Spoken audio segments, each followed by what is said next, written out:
สวัสดีจ้าFGทุกท่านค่ะวันนี้มาทานข้าวกับคุณยายค่ะปิ้งหมู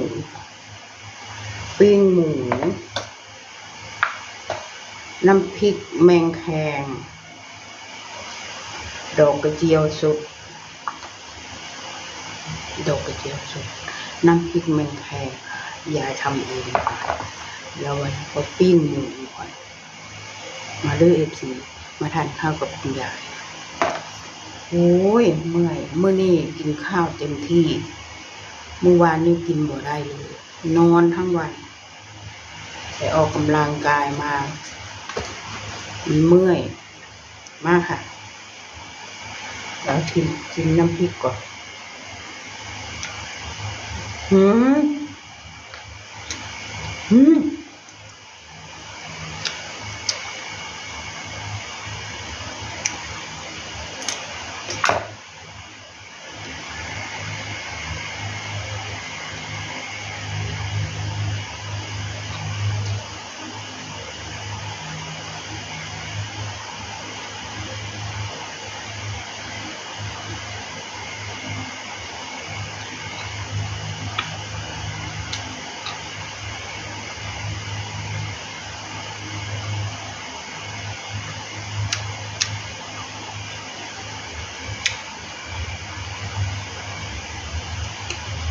ดอกกระเจียวป่ากินดิบกินสดมันจะเป็นยาระบายท้องอืดท้องเฟ้อก็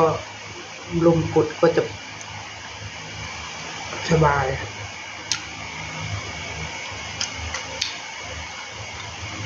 ชิมเบล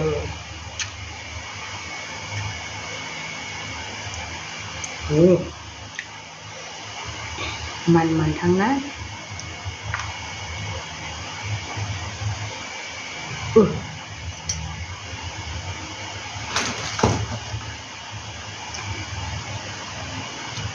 หมูชิ้นใหญ่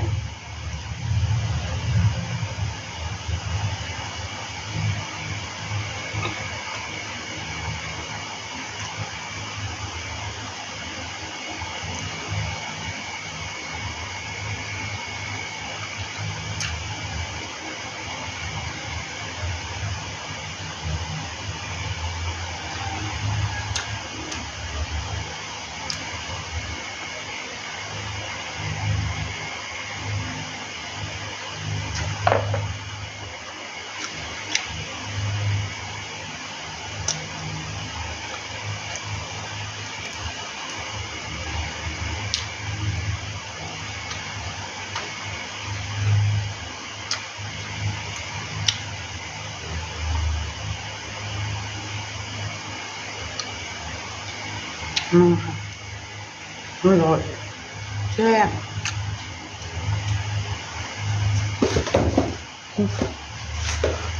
กินข้าวกระโดด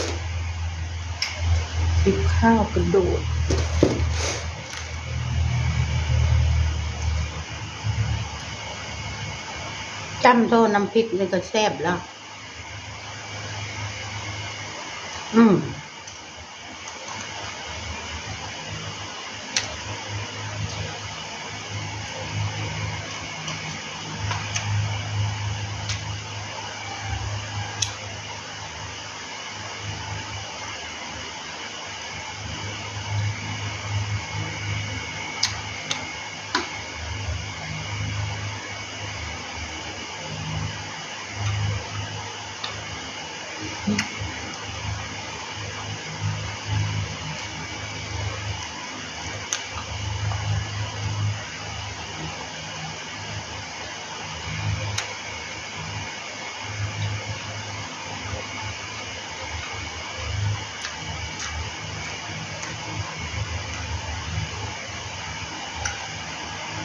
ค่อยๆเคี่ยว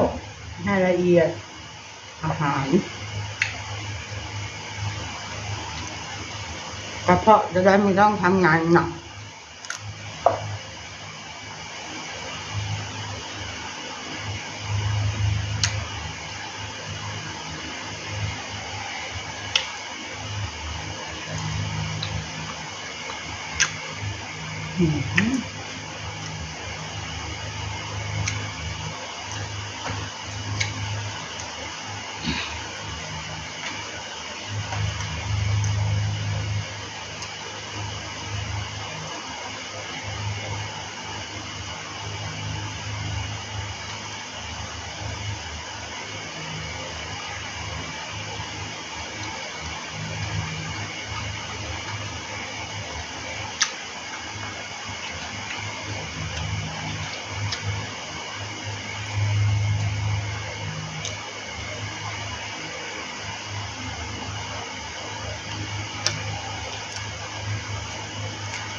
เมื่อวานชื่อแตงโมยังไม่ได้กินเลย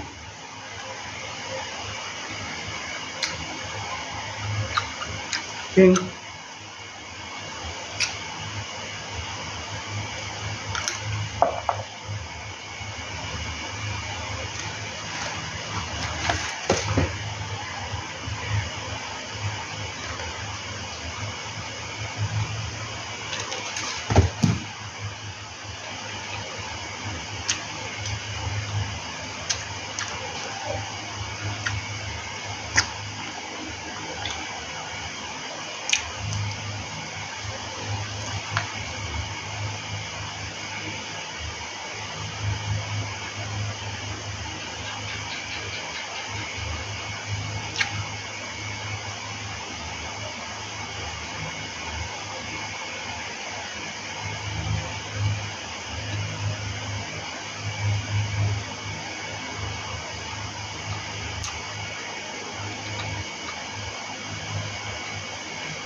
ยังไข่ตำใส่แก้วอร่อยแซ่บ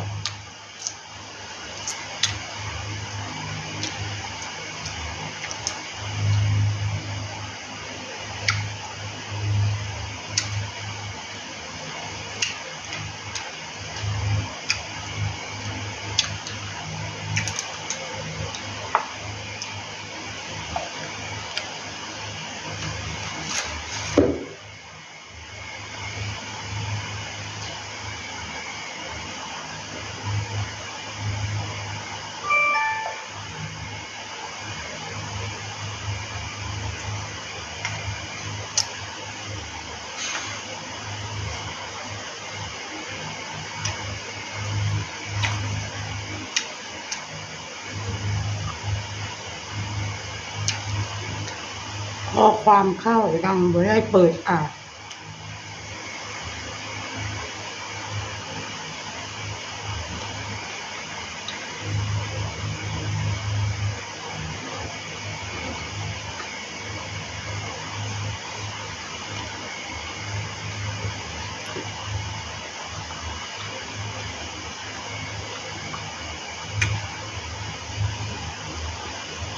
โอเคค่ะกราบขอบคุณ FC ที่เข้ามาดูคลิปคุณยายเนาะกราบขอบคุณค่ะยายก็ขอจบคลิปแค่นี้ค่ะไม่หมดหรอกหมูเยอะแยะปิ้งขอจบคลิปแค่นี้ค่ะดูคลิปหน้าเด้อว่ายายจะถ่ายอะไรให้เบิ่งขอบคุณเด้อ